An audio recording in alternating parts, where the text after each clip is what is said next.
Good evening, everybody, and welcome to the Toon Review for tonight's TTR Friday. Of course, starting your weekend the right way with us right here on the Toon Review. Big weekend for Newcastle United coming up, of course, as they travel to Fulham tomorrow.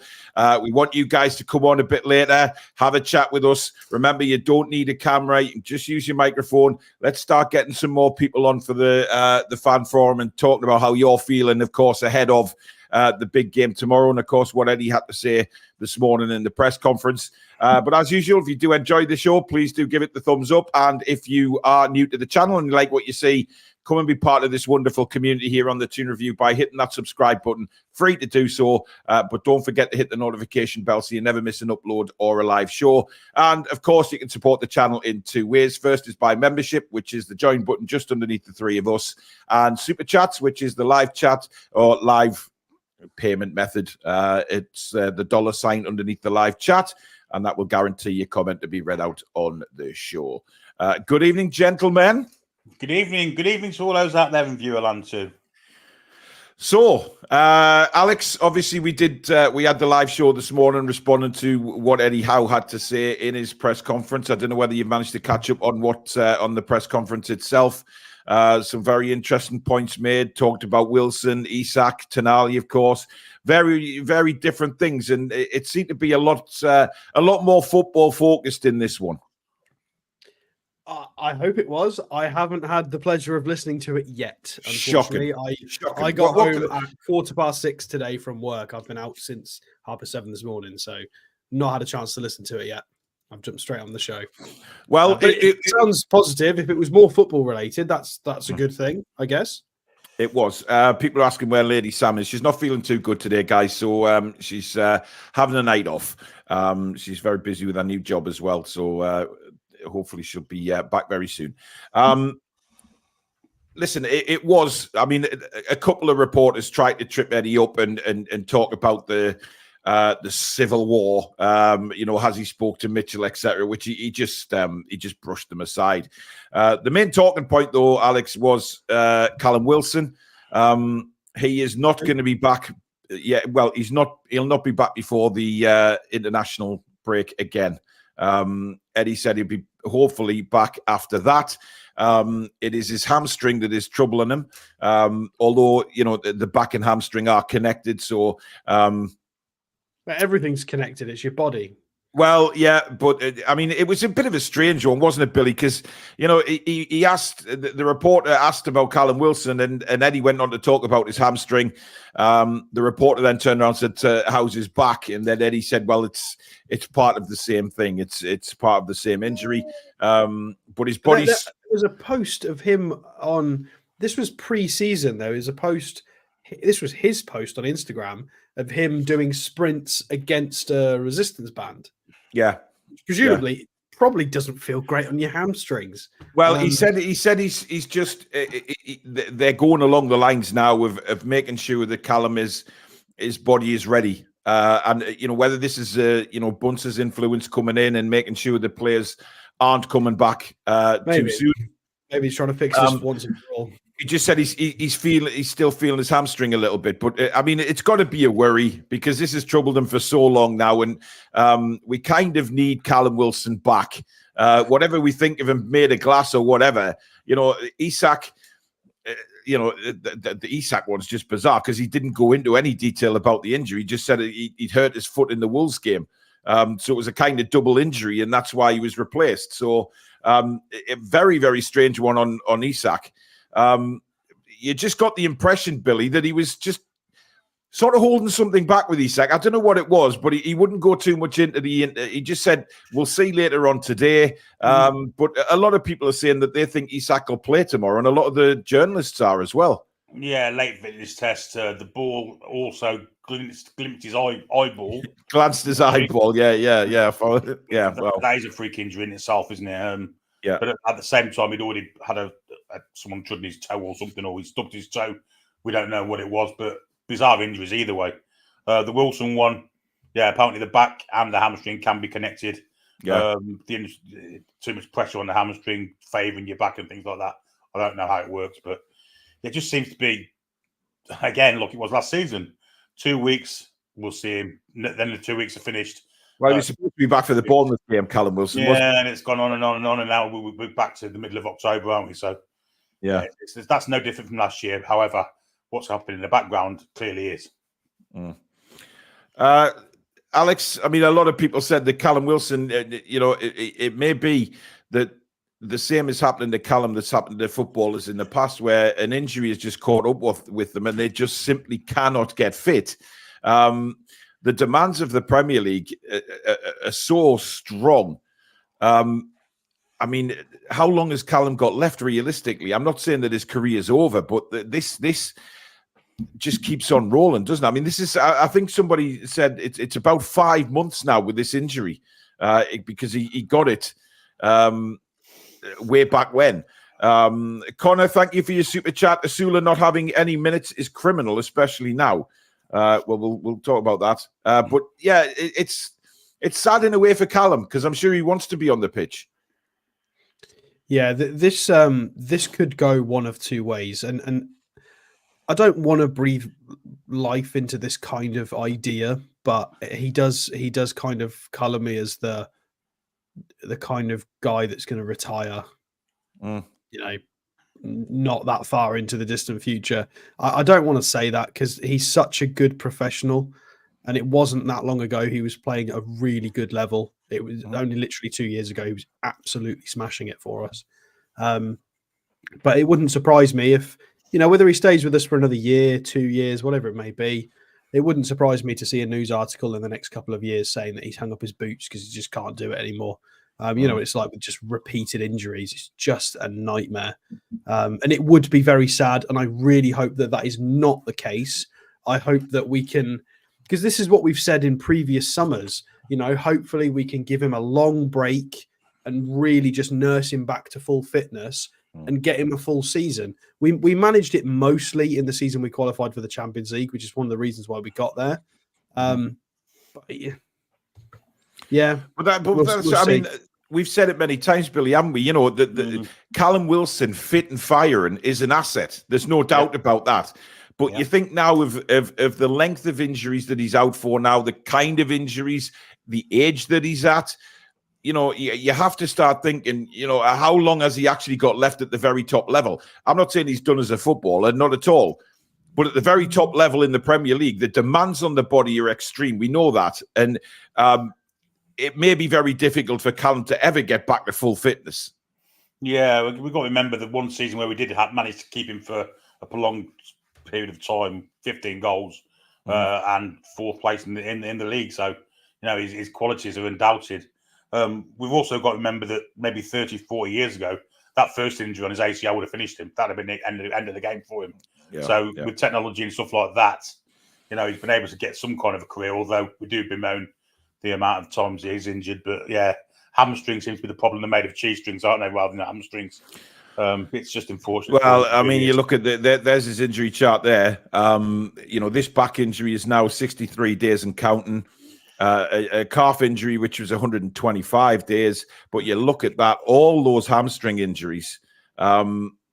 It's a lot of them without just back too quickly. Yeah, a lot of them. He was. Especially in Steve Bruce. Well, yeah. Refresh the page. It's really sad. There is a page 2. There you go. There's the page 2, which was because he got a cruciate ligament 2 years on the trot, didn't he? Or 2 seasons on the trot. Yeah. I mean, that would have finished. I mean, you've got to give Callum his due for coming back from those two, because that, I mean, one's bad enough, but two within 2 seasons is incredible. I mean, days missed is what? That's like a year and a third. Oh, he's missed. I mean, come on, that's like 3 years of football. You're looking at between 2 and 3 years of days missed of football. And he's, that's a lot. That's a lot of time to be out total. It is. There's no question about that. And it's really, I mean, yeah. Chipper says, still don't know how the fuck Eddie only wanted one player this summer, yet we had this issue with Callum.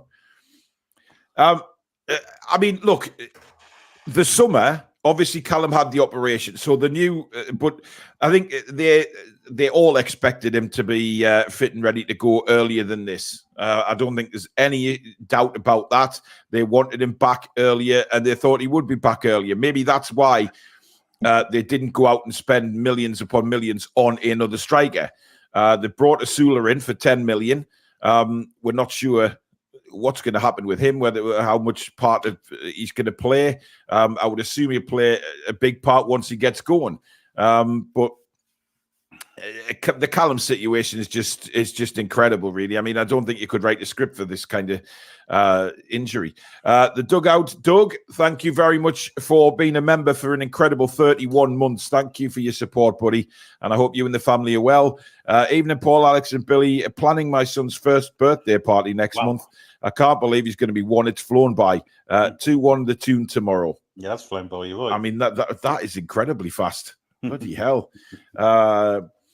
Wilson and Isak, eyes, shoulders, knees, and toes. The thing is, the fact we put Wilson for this operation kind of indicates to me that they think long term it's a good idea for him to have this operation to maybe stop these injuries in the long term, which kind of indicates to me that he's going to get out of the contract. You could look at it that way, definitely. Nathan says it's a shame for Wilson. He was well in and around the England setup, done it at a high level, now with the other lads who have emerged. Niall says, surely when your two strikers are injured, that was the reason we got Asula, and then you don't play him. No, it wasn't the reason we got him as a development striker. That's why we got him. He will be used this season, just not immediately, because you know what Eddie Howe's like. Yeah, we have said that, I actually thought Newcastle would go and get spend a bit more on a striker, because we know that the injury proneness of Isak and Wilson. How many times are they both going to be missing this season? Time will tell on that. Now, Isak may well turn out tomorrow and play.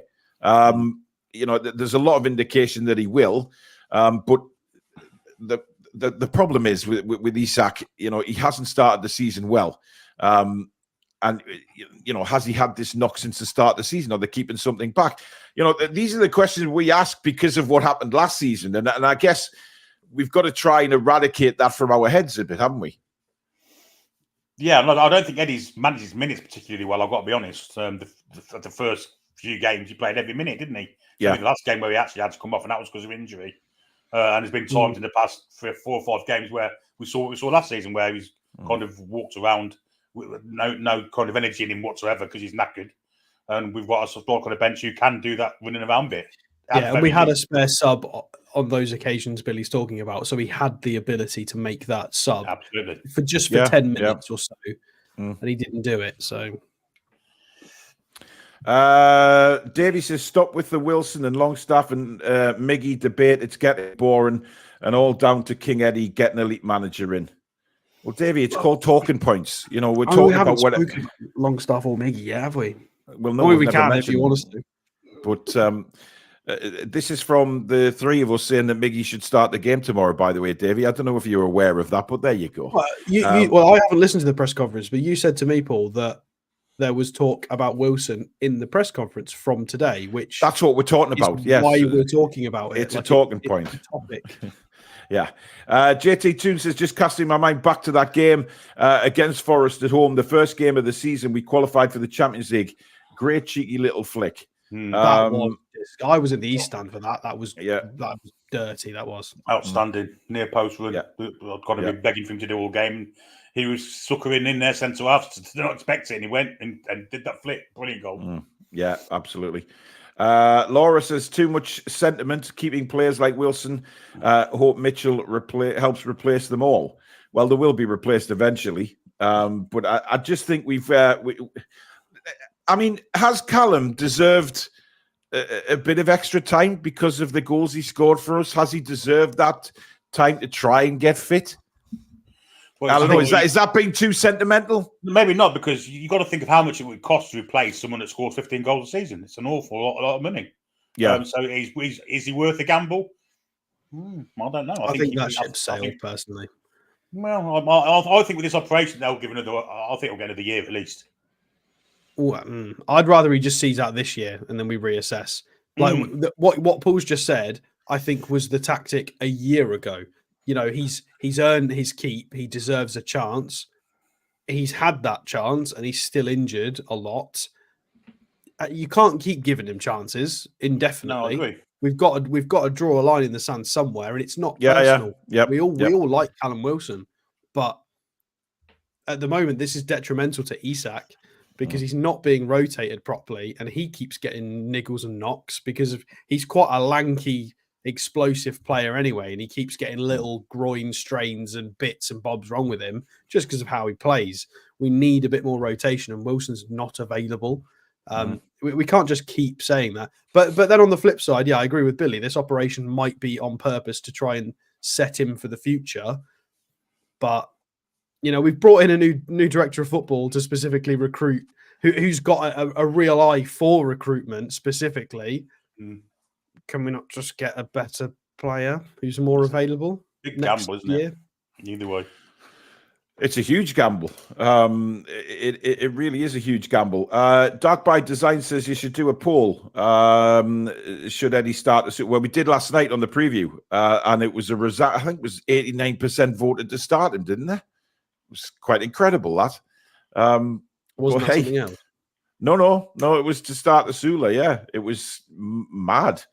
Anyone else struggling to get a ticket in the ballots? Or the ballots, it's still having the problems, aren't they? I mean, I don't know. I don't know how they can change it or what else they can do. Personally, I really don't. The one thing they can do is, as what was just last season, is once you've won a ballot, then you go to the back of the queue for the next one. With the same people getting ballots week in, week out, it seems like. And well, I've only tried one ballot, and I was successful in the only one I've tried. So, well, that's just annoyed half the fan base, Alex. But there you go. Anthony says we couldn't give Wilson away. He's done. I don't know how much we'd get for Wilson now, even if fit Callum Wilson. End the contract in the season anyway, so it's free anyway. But but the way Eddie was talking, he doesn't want to lose anybody on a free transfer because of this stinking PSR crap. Well, this is it. That's what I'm saying. Do it something. To pay to replace him, as I say, 15 goals a season, man. How much are you going to pay? A lot of money. It's a gamble either way. Both ways is a gamble, in my opinion. Imagine Wilson we let Wilson go. He goes to someone next season, say a lower part of the Premier League, scores 20 goals. Who looks the fools in? Yeah. Well, Stephen says, watch the Callum Wilson documentary from all through his career. That will change your mind. Always been a sick note. Time to move on. I know him personally, Stephen, so you know I'm got to kind of say watch his career. Yeah, Billy knows the family. So he is a Coventry boy. Yes, he is. Coventry boy. He's a Coventry boy. That's not even the song. Caboose says Asula must play at Fulham and wonderful to play again at Wimbledon on Tuesday. Stop being daft, Eddie. That's you know that's not going to happen. As you were typing that, you know that's nonsense. Not nonsense, but nonsense to Eddie. That's not going to happen. Yeah. He'll play one of those games. I think he'll play the Wimbledon game. I do as well, to be honest with you. ADB says happy Friday, all you Toon fans. I hope you're all well. Ronald says Callum Wilson is a proven Premier League striker and fully fit is a belter striker. Just he's never fit. Whereas Asula is nowhere near proven, but hopefully there's potential there. Of course there is. You've seen him. He's powerful, young. You've seen he's got all the attributes. It's just whether he can refine them and progress. It might not work, but it looks like he's got all the right ingredients. So we'll have to give him a year or two to see what we get. Laura says, if we get top 4 this season, not a chance. Can we go to the Champions League with the same squad? We have to learn from last time.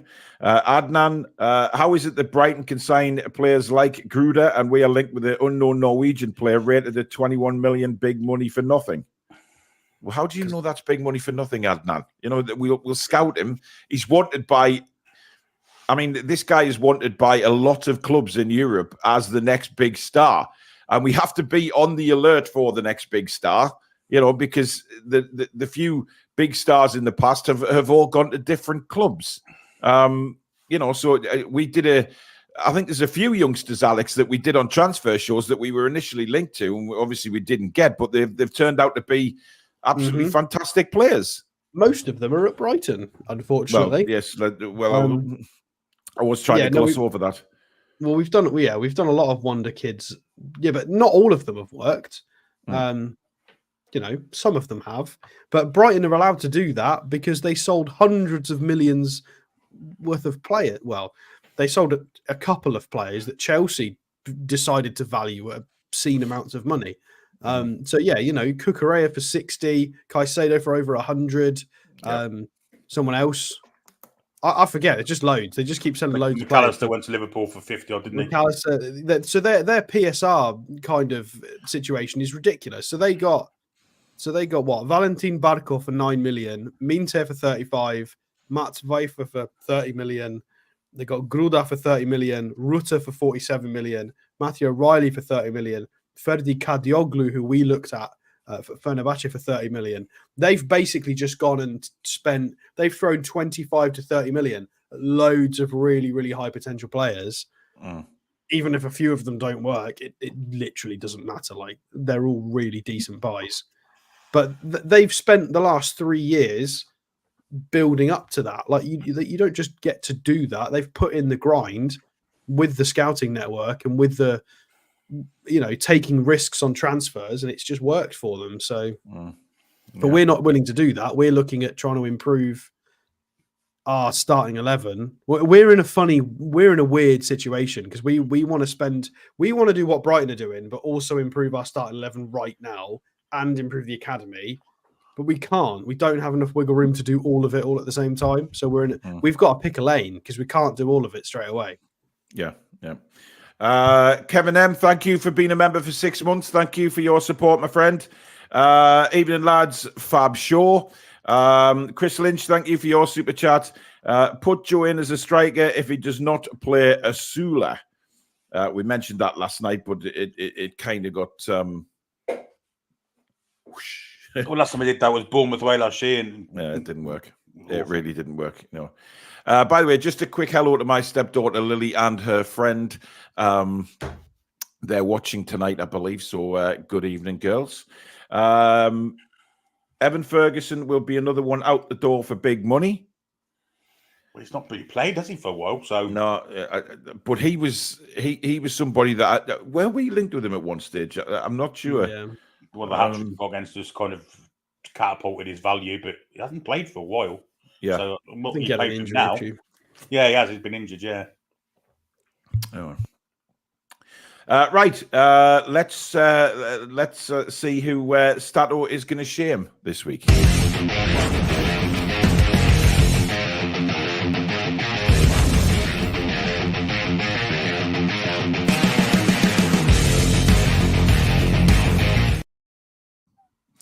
Who is it, Alex? Who are we shaming this week? Well, it is. Oh.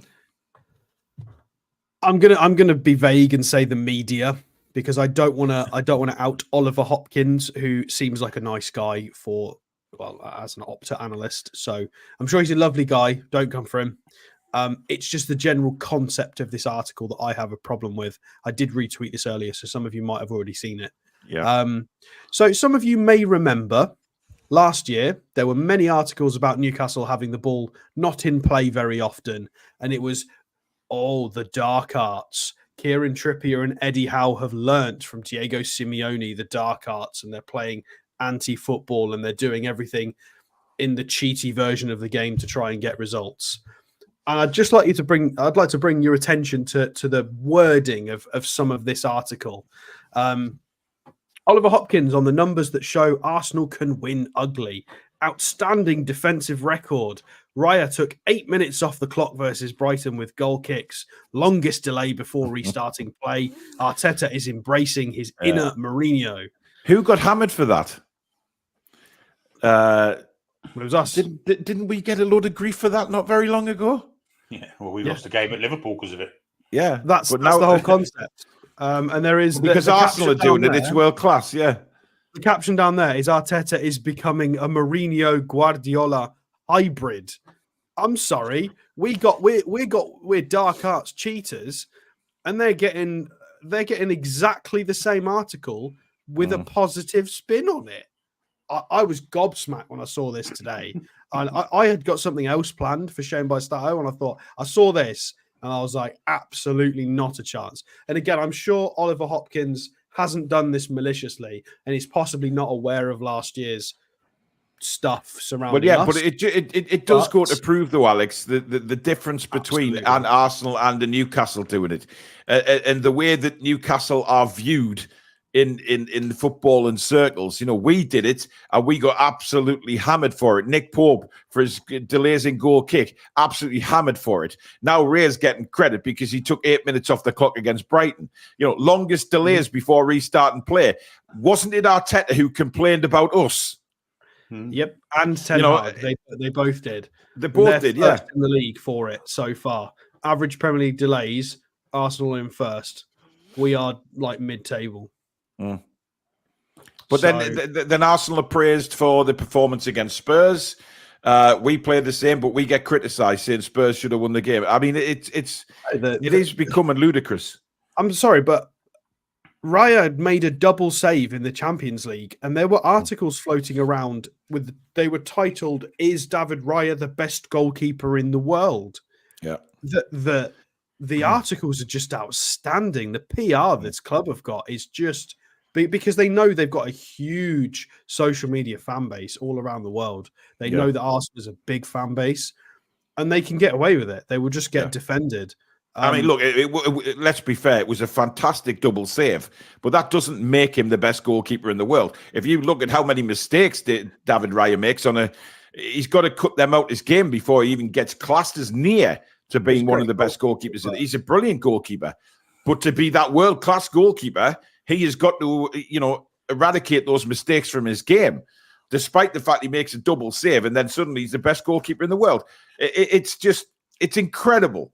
Doesn't even get his nation's side. He's behind Simon in the Spanish team. So I think he played the last game. For Spain, but I don't know whether he's forced his way to number one. But irrespective of that, Billy, you can't make a double save just because it's in the Champions League and then be classed as the best goalkeeper in the world when you consistently make mistakes. His playing out from the back was dreadful last season. Yeah, it was a mistake waiting to happen. Probably the reason why they didn't win the league last season, actually. If you look at the two teams. That could be a good call.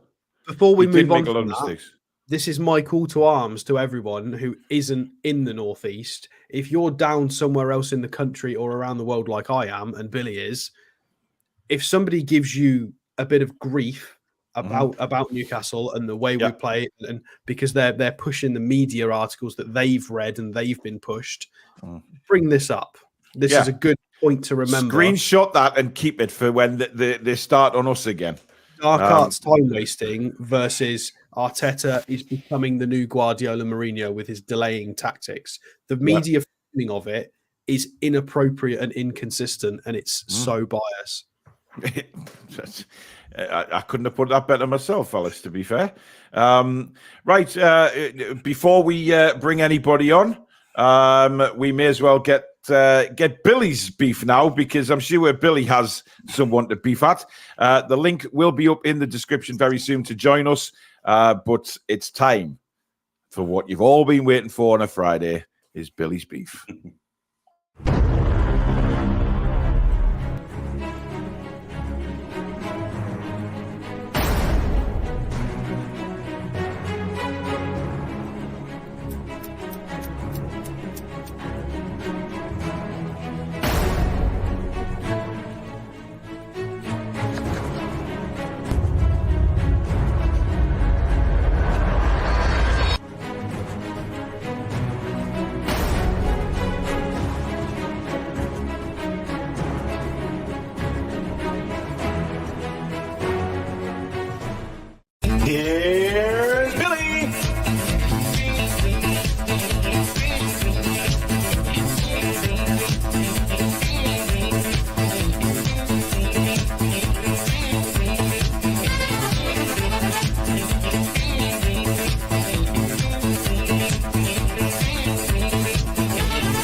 So it is time for Billy's Beef, but just to let you know, the link to join us live on the show is now pinned.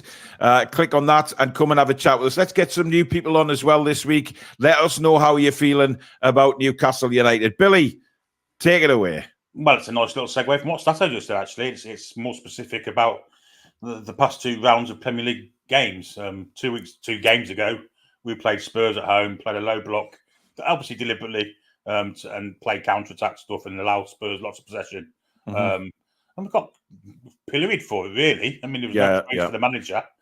We got the result, and it was all down to the fact that Spurs do play a high line, and at some stage we were going to be able to counter them and score, and we did. That's how we won the game. Did Eddie Howe get praised for it? Absolutely not. He got pilloried for negative football. Fast forward a week, the North London derby, Arsenal did exactly the same thing. Won the game with a set-piece goal, nothing to do with high lines and things. And Mikel Arteta suddenly become the new Sir Alf Ramsey. It's just the kind of difference, the extremes that both managers were treated with was ridiculous. And again, it falls into that press favouritism of the Cartel Six. And it just doesn't, it's not right. It's just really isn't right. And unless you're a fan of those big 6 clubs, as Stato just said, you're not going to mention it. You're not going to see it. But those that are pilloried and penalised, not penalised as such, but certainly criticised for it, it's just totally unfair. And it's just a gross misrepresentation of what Eddie Howe did in one way. And it's also a gross misrepresentation of what Arteta did the other way. So write the things that are true and not just opinionated shite. It's got to be done. Absolutely. Hopefully the media are watching. Pull your fingers out. We have got some Arsenal fans in the chat, by the way. So Peter Bjordefield, this isn't specifically at you, by the way, mate. No, it's purely it's the media's narrative around the Arsenal situation, not Arsenal themselves. It's purely how this has been framed by everyone. Yeah, absolutely. Right, let's bring some guests on. We have a returner who we haven't seen for a long time. Good evening, Susan. Hello, Susan. Hello. How are you? How are you doing? All right. Yeah, we're not too bad, thank you. Good. How's you? Good. I'm fine. I'm good. Just worried about what's going on behind the scenes that we don't know. Interesting. Okay. As we all are, and I think the press don't help things for the club. Yeah. Because then it just creates this negative kind of sort of, why would anyone, like, if there is something going on, it just makes people not want to necessarily join if they feel like things are unsettled and what have you. Yeah. But deep down, my main worry is keeping hold of our manager, who, as you guys know, I absolutely adore. I think he's class. I get that impression. Yeah. There's not, to be honest though, there's nothing wrong with that, Susan. And you know, I know you've been a very big defender of Eddie, and rightly so. You know, there is he's going to come in for criticism sometimes. But look, I've always stated that I want to see Eddie Howe win a trophy at Newcastle. I want him to become a legend. Will I criticise him sometimes? Of course, but we all will as fans, you know, about certain decisions. But at the end of the day, you know, his team was a little strange last week, but we went on and won the game. So he can throw everything back in our faces and say, well, look, I've still got 3 points. I'm unbeaten this season. We're 3rd in the league.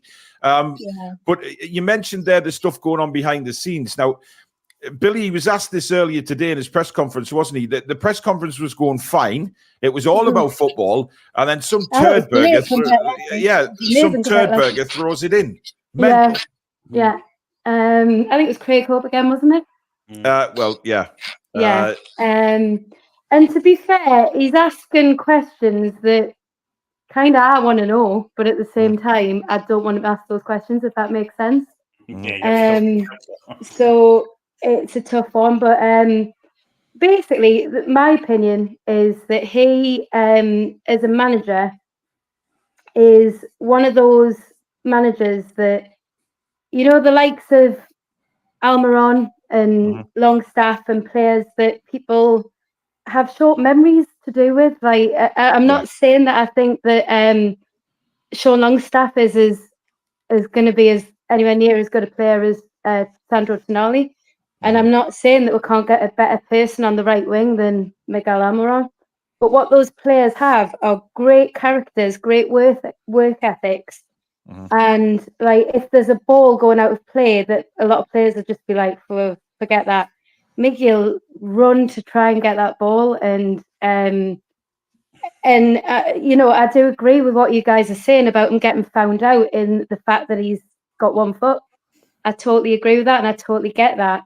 But at the same time, I get emotionally involved because I just think he's just a lovely, good player. And when people pull him, I just get a little bit defensive. And you know, I don't think he's going to be around for much longer. But Sean Longstaff, my God, like, Carabao Cup, by God, did he put some goals that were extremely important away. Yeah. And when we were playing PSG, you know, he was the saviour then. And sometimes you can have the likes of Tonali and Guimaraes, who I absolutely adore.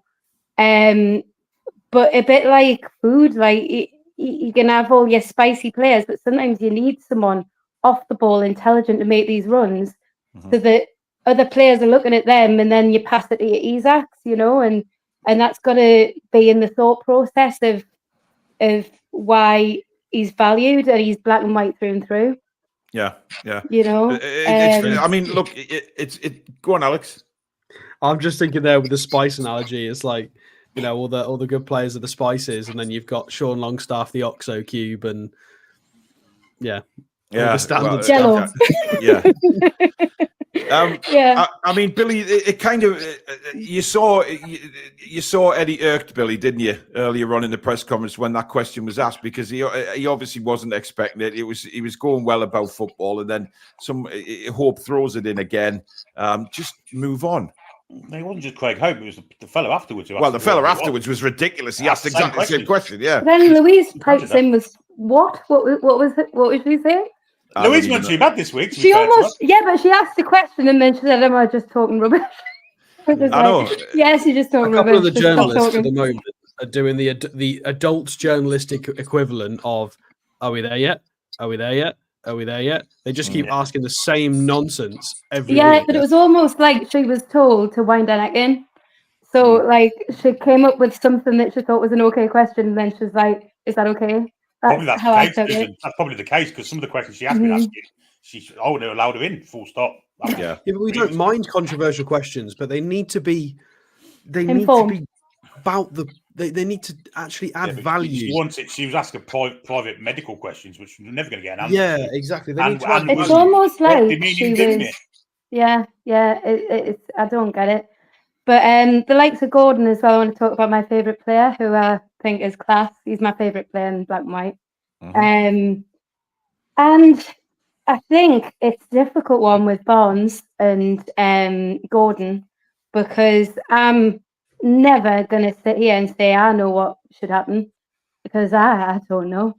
But you'll always have an opinion as a fan, though, Susan. That's why we're all fans. And if I get defensive, it's because I bloody love Newcastle. That's why it is. And nothing wrong with that at all. And also, I a bit Ted Lasso, you know, when you're like, I believe in you. I totally believe in Eddie Howe. Like, I really do. And this whole thing about being elite, you know, the likes of your Fergusons and your Wengers didn't start off being elite. They had to sort of gain that. And when you look at the stats, if you want to be a stat man, if you look at the stats of the points, there's an argument to say that he's doing everything the right way. As a fan, am I happy with how we've performed? I'm happy with the points that are on the table. But I feel like we need to just get our players in the right mind space. But I think there's a lot to be said for the character of the players, and I think that's big. I don't think Eddie Howe is just a coach. I think he is a manager. If you watch the High Performance podcast and how he operates, he wants to let the players know that they're cared about.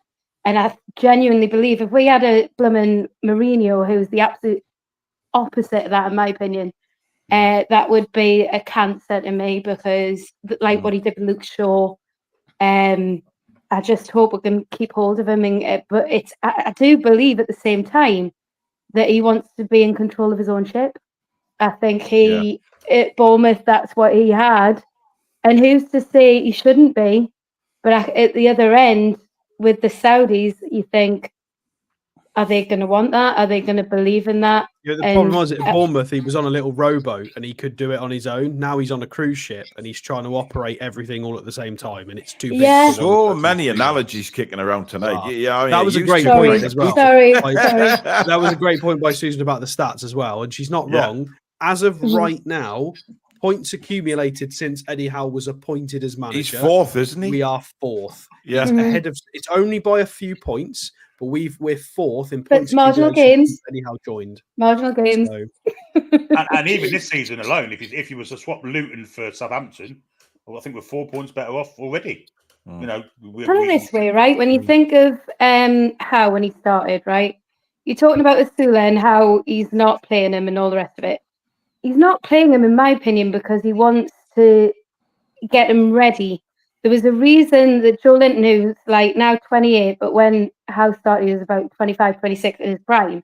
And you'd look at that player, you'd want him out the club, right? Now look at him, right? So with Asula, he's wanting to get them mentally and physically prepared for all of it.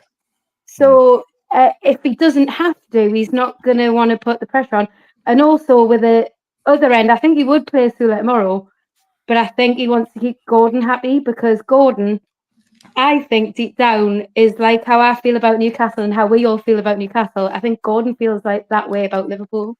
And Liverpool are very similar to us as a football club. Controversial comment. I believe it. I genuinely believe it. I think and with what's been going on, I think his head possibly could have been turned, but he's a professional. But he's more professional now than he was at Everton. But Everton, the way they treated him was poor, wasn't it? But he knows, doesn't he? He knows if he wins a trophy with us, that's bigger than what he could do at Liverpool. If he wins the Carabao Cup at Liverpool, meh. If he wins us anything, he's a god. He's a god, yeah, legendary. He's literally a god. So, and he knows. Yeah, but for him though, Alex, right? For him as a person, forgetting money, forgetting all the rest of it, as a person, as a fan, as a like going up to St. James's Park with your dad, for him, his goal one day, I think, is to play for Liverpool, right? I genuinely do. That doesn't mean... Did you watch the interview with Gary Neville? Yes, I did. He was more talking Loved about it. wanting to be the best. It was far more individually driven. It was far more about him becoming the best footballer he could be. Yes. And taking the best path he can. It wasn't necessarily about a club specifically. Yeah, but what I'm saying is I think we need to get things right in order to keep him. And it as in, like for me, despite the fact that Barnes, I agree with all of you, as much as I love Anthony Gordon as a player, you put Anthony Gordon and Barnes at the moment, who's performed the best, it's going to be Barnes.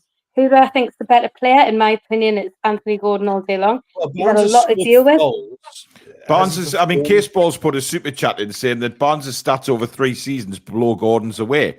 If you're looking at it on the stats front, but that's a small element of it is absolutely it is, and especially with what they're in now. We've got Chris Wood because he scored lots of goals. So we'll gloss over Chris Wood. Moving on. What's your prediction then, Susan, for tomorrow? I've got no blooming idea. I've got no idea. Don't sit on the fence. I don't know what's going to turn up. I think, right, though, whether we perform tomorrow or not, I genuinely believe without all the European pressure, and I think the way Eddie Howe's looking at it is us and the players and the fans. I think we're in for a mint season. I think we're in for a class season. Mark my words right now, and I'll come on and talk to you again. We will be in the top 4 this season, no doubt. Get in. No doubt. I love it. Love it. But Susan, I don't know thank when you. it's going to click, but yeah. Hey, it will. It'll click eventually. But thank you for coming on, Susan. It's been an absolute Cheers, pleasure. Some great points raised. We'll see you next time. Bye. Take care. Well Good done, night. Susan. Brilliant. Good night. Good night. Wow, some very, very good points made there. And obviously, we've now got to lower it a little bit now because before you bring on another guest, by the way, Paul, we do have FotMob and SofaScore have released their predicted lineups for tomorrow. So I don't know if you want to look at them at some point before we finish the show. Well, they're on the screen now, Alex. Well, there you go. So they've gone for a slightly different. So this is SofaScore. They think it's Lewis Hall still. So an unchanged back four, an unchanged midfield. They don't think Tonali's going to play. They don't think Willock's going to play, and they think Isak will be fine. So they've gone for pretty much an unchanged lineup as far. Well, SofaScore can kiss my ass. To be fair, the Fulham side is as predicted, with the exception of Raul Jimenez up front. That's probably close to what they're going to play. And then FotMob have gone with something completely different. They think Lloyd Kelly is going to be the starting left back. And they also think Tonali's going to start. Well, that's it. That's it. Two differences. But they both seem to think that Isak's available. So well, we will know by 1:45 tomorrow afternoon. Right, let's bring on the two stooges, Chippers and Pete. Good evening, fellas. Hello. How are you doing? Not too bad. Pete, what did you make of the press conference? Was it a bit more positive for you today? It was a little bit, but just still those oddball comments, those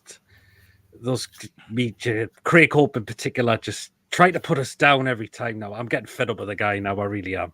Yeah. Chippers, what did you think? Not seen it.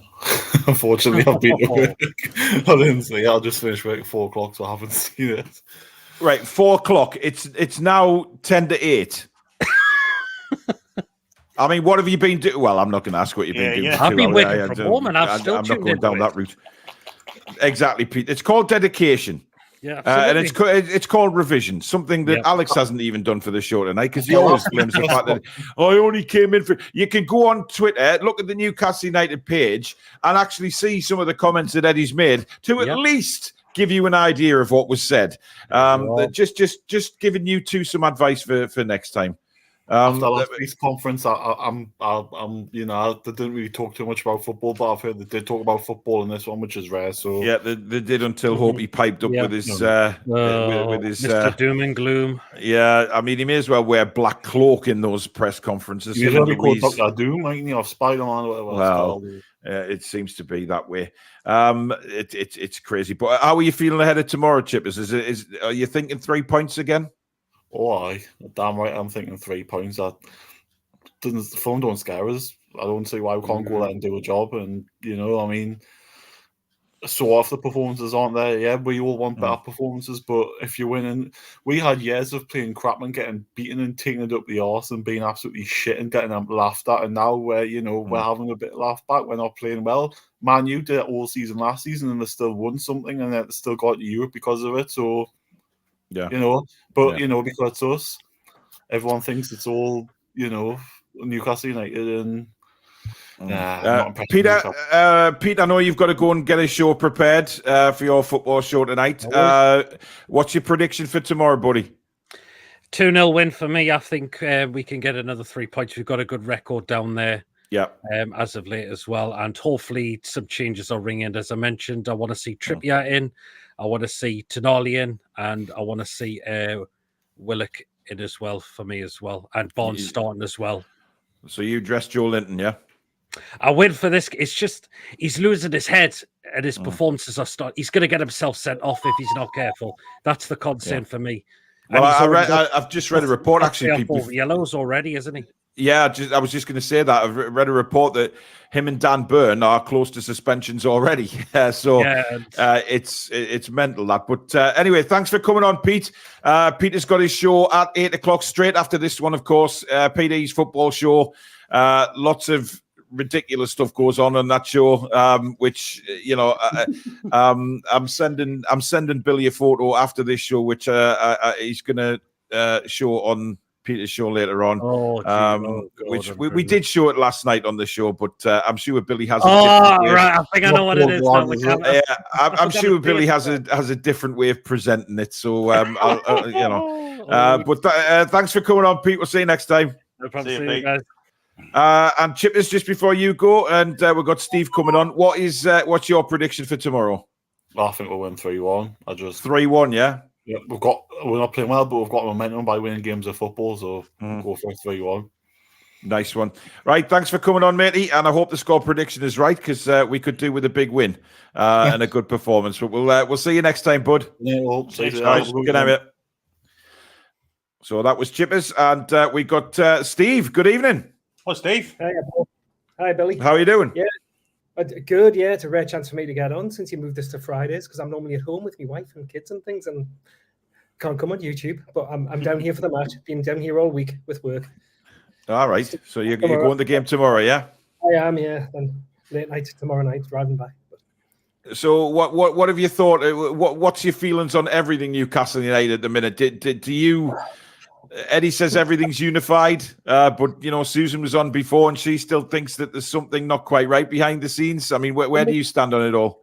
It seems strange, doesn't it? But I think, like Susan said, I mean, you know, we were all there when Eddie kept us up, and you know, he gets so much headroom for me for that you know I'm always going to back him.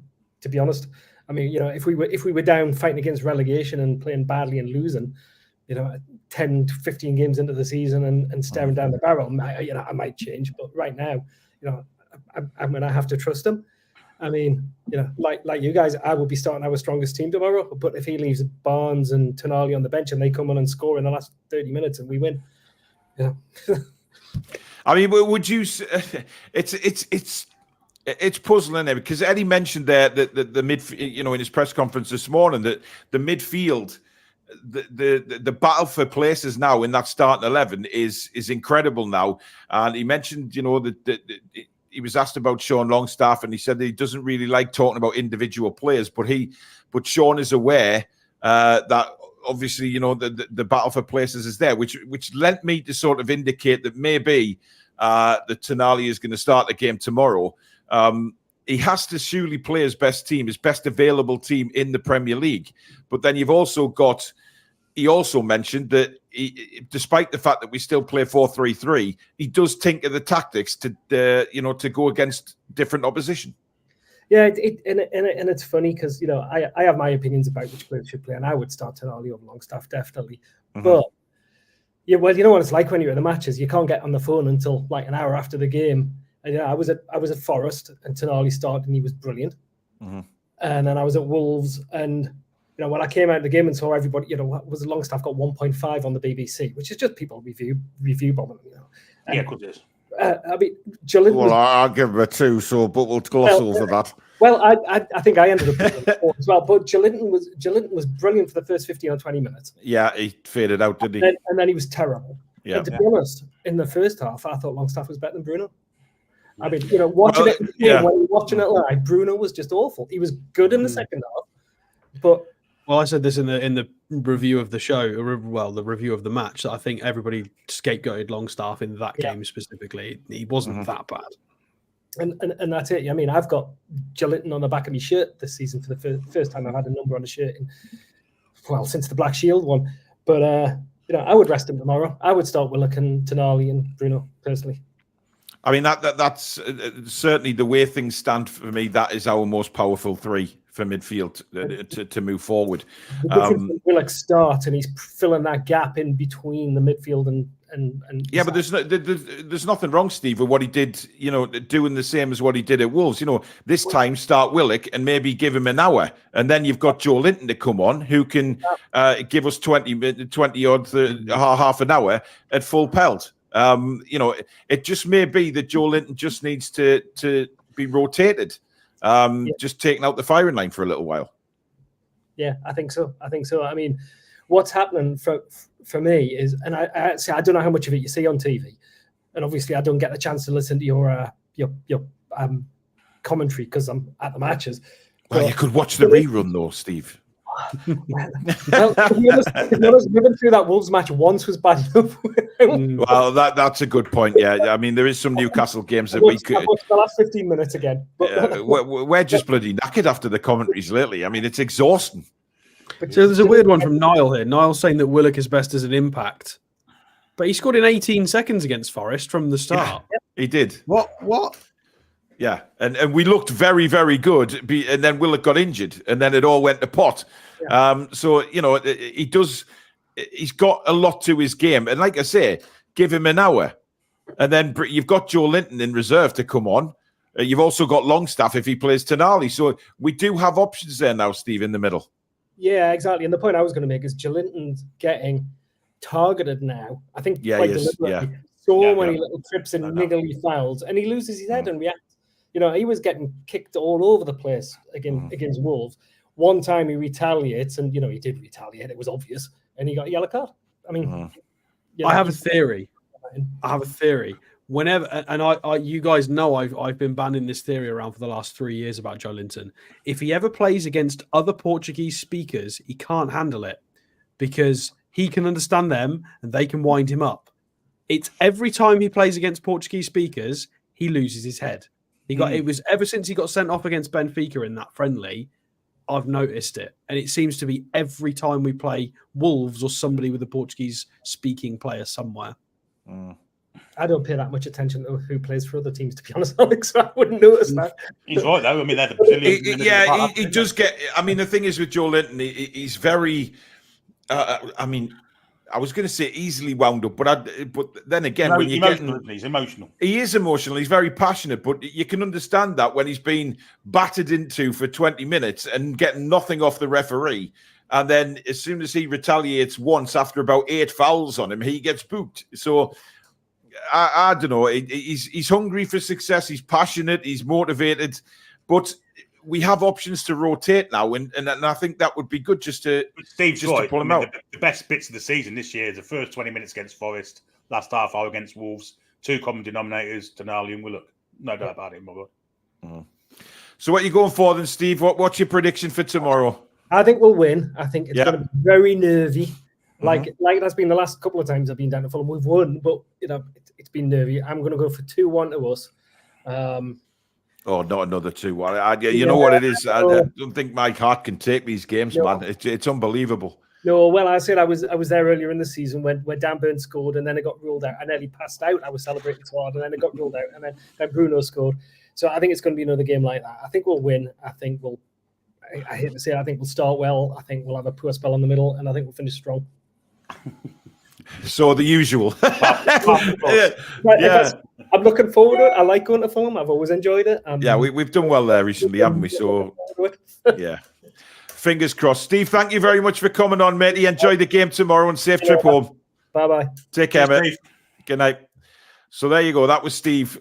Interesting points again. And it looks like everybody, all the fans, Alex, were on the same page as about maybe what team should play tomorrow. But come 1:45 tomorrow, when the team lists out, we're probably going to get some surprises again. Yeah, I mean, it's lovely. It's lovely to see, to be fair. It's one of the reasons why I love doing this is to try and help people, because a lot of the time the resources that you get on websites are crap for football news. So we really try and hammer out as much as we can. Obviously, we can't do everything. We try our best. So I'm loving how much more intelligent the average football fan is about their club and football, and generally, it's so refreshing. I love it. I love it because 3 years ago, there were a lot of people that would just go, "Oh, he's crap," because. Well, Alex, three years ago and longer, the fan forums on this channel were more like they were a bit different sessions. They were counselling sessions, and I will never ever forget that game against Wolves away at Molineux, the game before the takeover. It was terrible. It was like we were all grouping together as Newcastle fans just to cry because we didn't know where the club was going. And then 2 days later, boof, bang, elation starts. And then the next day we're taking over. It was an incredible week. So long ago that the £6.10 toll is now £9.75. That was how long ago it was. Sorry, Paul. Old inside joke for those who haven't been listening. £3.50 rather than £1.80. Yeah. You can stick your bacon up your arse, Billy Trey. Speaking of bacon, yeah, Steve Bruce is bringing out the old cliche phrases again, isn't he? He is, yeah. I mean, he's just got a book of them, hasn't he? He really has. Yeah, he's got a notebook in his pocket, and if he loses, he'll go to one of the mainly the fights till the end, and yeah. The win page, he'll have like one page of quotes. The rest of the notebook will be for defeats. I'll tell you what, it's almost like a comedy session reading the Blackpool fans' comments going, you know what, he's a nice guy, and maybe the Newcastle fans were too harsh on him, and just reading the deludedness. And then they put there's been a load of viral clips been sent out about him suggesting, apparently that he suggested Eddie Howe and recommended Eddie Howe to Amanda and all of this nonsense. And they're all going, oh, such a good guy. And everybody gives him so much shit. And it's, oh my God, couldn't believe it. Roll the sleeves up, dust yourselves do. Dust yourselves doing, yeah. But anyway, there you go, guys. That is TTR Friday for you. Thank you so much to everybody for watching tonight. It's been a great show. Obviously, the usuals on the fan forum. We had a couple of new ones with Susan and Steve. Oh, Billy's bedtime story. Well, we cannot finish the show without this.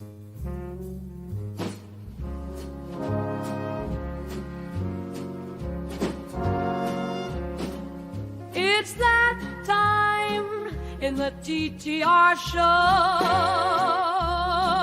to sit back and relax and let the laughter flow. Billy's here to regale us with another tale.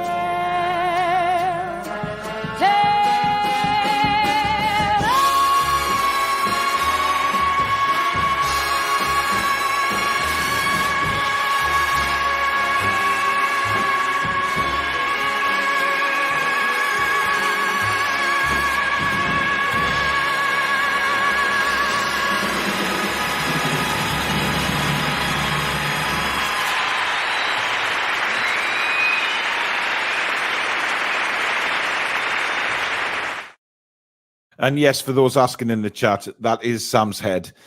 Susan did a fantastic job on that one, as she does on every single one that she designs. I have to disappear, by the way, but I'll let you continue. All right, we'll see you later, Alex. Take care, mate. See you later, Town. Oh. Right, come on then, Billy. Let's hear it. Let's give everybody a bedtime story for the night. Well, we've all got friends that are holier than thou, moral high ground. I've been to Tenerife, they've been to 11 Reef. I've got a friend just like that, and I'm going back 25 years or so. Sat in a pub, me and him, having a few pints. And, we were talking about things, putting the world to rights. He says, it was the middle of the summer as well, really hot summer. He says, the missus just ain't quite doing it. I said, what do you mean? That's really, really kind of vague what you're saying. He says, I'm just not getting her to where she wants to be in the bedroom. What are you telling me this for? I'm not interested. He said, well, she says it's because she's too hot and she can't. I said, get some aircon. He said, too expensive. He said, I've got a better idea. I said, what? He said, I've got a better idea. I said, well, go on then. What's this idea of yours? And he says, well, and you might call me a fool for suggesting it, but I'd like you to come into our bedroom and waft the wife with a towel whilst we do the business. I said, no chance. Absolutely. He said, look, you're my best mate. He said, I wouldn't ask anybody. So somehow he persuaded me to do it. So that night, red hot, no air, really hot. And he's got me out next to his wife with a towel, wafting it around to get some air while he's performing the act. 5 minutes, 10 minutes, 25 minutes, not a murmur, nothing. So I said, look, I've had enough of this. I says, why don't we swap positions and see if that works? He says, oh, okay, let's do that then. So we did, we swapped positions. Within 10 minutes, she's screaming the place down. He's there. And he says, Billy, that is how you waft a towel. Dear God almighty. You reversed it. Very good, very good. There you go, guys. That is Billy's bedtime story for you to take you into the weekend. Thank you so much for watching. Head across to PD Proudlock's channel now. You'll have a good laugh on there with his PD's football show, with his food picks and everything like that, and various guests. So head over there. But thank you very much. Thank you for your super chats, memberships, mods. A great job again. Thank you to Billy and Alex. But thank you again to you guys. Honestly, I say this every show, but I genuinely mean it. Without you, we are nothing. So thank you for your support and coming back and watching and taking part in the chat. Thank you to people that came on the fan forum. Hopefully we'll get some more of you guys on. It's all about having the confidence. Once you've done your first one, you'll be on every week. So hopefully we'll keep the new ones coming on. But thank you to everybody. We are back tomorrow, of course, 2:30 p.m. For Fulham against Newcastle United. Half an hour build-up with all the team news, etc. And then from 3 o'clock, uninterrupted commentary of the game itself. Can we keep this run going? Because if we win, we go top. Whether it be for 24 hours or not, we go top. And that is a hell of a bonus for us Newcastle fans and the players as well. But thank you very much for watching. Enjoy the rest of your Friday night. Good night. Howay, lads and lasses, top of the league, we're coming. Come back and check out some